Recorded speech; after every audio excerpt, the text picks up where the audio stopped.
10,000 Tolais boo the Prime Minister. Four Corners reports. Prime Minister of Australia, Mr. Gorton, is coming to rebel. The troublemaker, peace, cause bloodshed to my people in rebel. I'm going to let my people meet this man. Not at all. Oscar Tamur, the firebrand member for Kokopo in the Papua New Guinea House of Assembly. Oscar Tamur is patron of the Mentogan Association, a fiercely nationalistic movement in the Tolai tribe of North New Britain.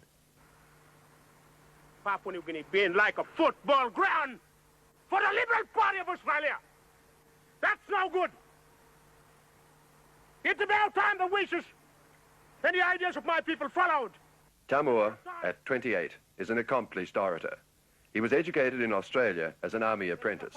Now he's a professional politician. At this meeting, he urged Tolais to stage their own reception for the visiting Prime Minister and to boycott the official welcome. He spoke alternately in Pidgin and Tolai, and because Four Corners was there, he sometimes spoke English.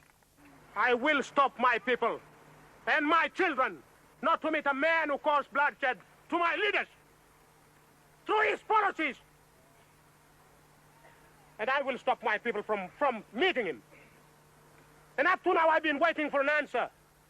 Request in the name of my people to solve my problem. What have I got? All right. I'm ready to shake hands with the Prime Minister of Australia after he listened to the wishes of my people and after he recognized our choice according to the Charter of the United Nations. That was the Prime Minister of Australia has failed to do. New Britain Island, with New Guinea, was a prize of war in 1914. And since then, Australia has both made the rules and paid the bills. John Caputin, the image man of Mentogan. His age is about 30. He's had some university education, including study in Hawaii. The visible Mentogan leadership is by young men.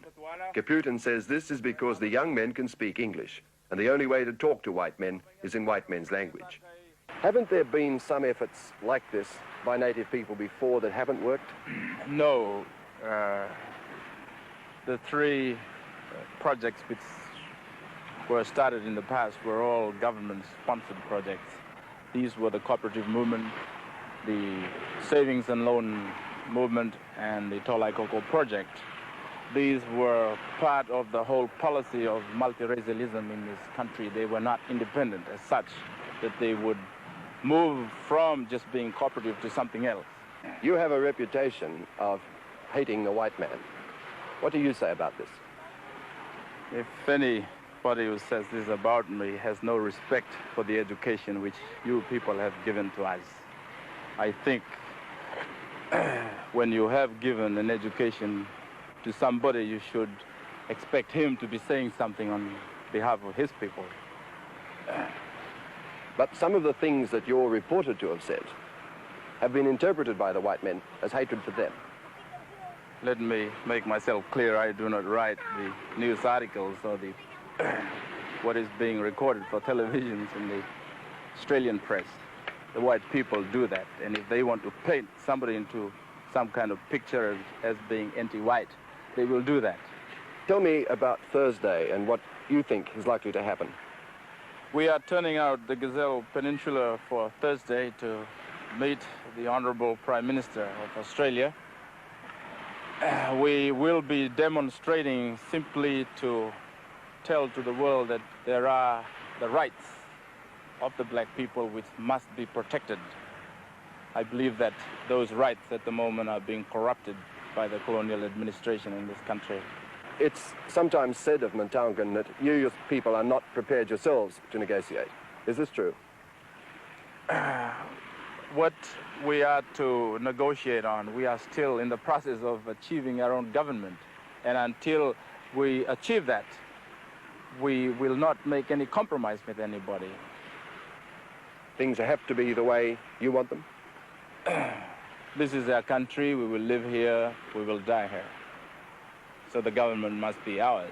And we will specify the terms for any foreigners who wish to come into the country to stay under the terms that we would put for them.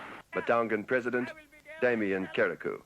I'll be there to face the police and whatever else, and to face the consequences as I promised the Cap. And I said to him, we are sick of your bullies, and we are prepared to face the consequences of your nonsense.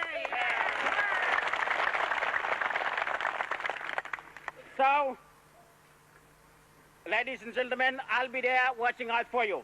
And if I don't see you come, I fade away. If I see you come, I will be happy. I'll be very happy indeed that the future of our country is upheld.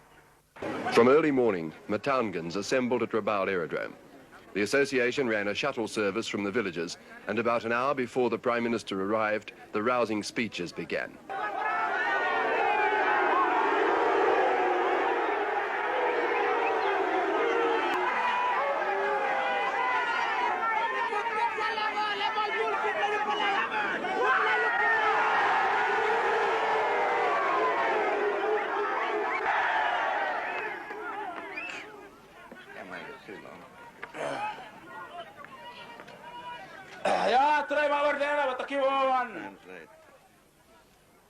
Prime Minister Goy Betiba, Bitekanat na tinataka.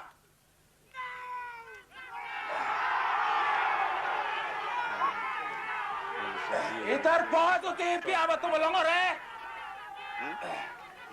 Wawan! Kaputin spoke for more than 20 minutes on the evils of colonialism and the plans of Mentogan. Mr. Prime Minister, President Keriku, distinguished guests, members of the press, ladies and gentlemen. At this point of time, I think it is only appropriate for the Tolai people to express the word of gratitude to the Australian government and its people for the support that we have received in the past. For without this support, we will not be standing here today. Without the industrial impetus installed in this country by the colonial power, without the courage of your men, Mr. Prime Minister, to penetrate some of the remotest aspects of this country, which I believe to be some of the remotest on this planet, we will not be standing here. So for all that you and your people have done for us, I should like to take this opportunity to thank you and your people. But as you have so rightly pointed out in your speech on Monday,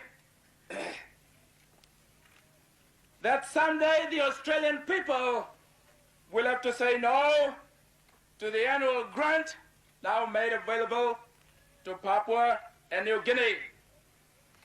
This is inevitable, and your people are obliged to do so.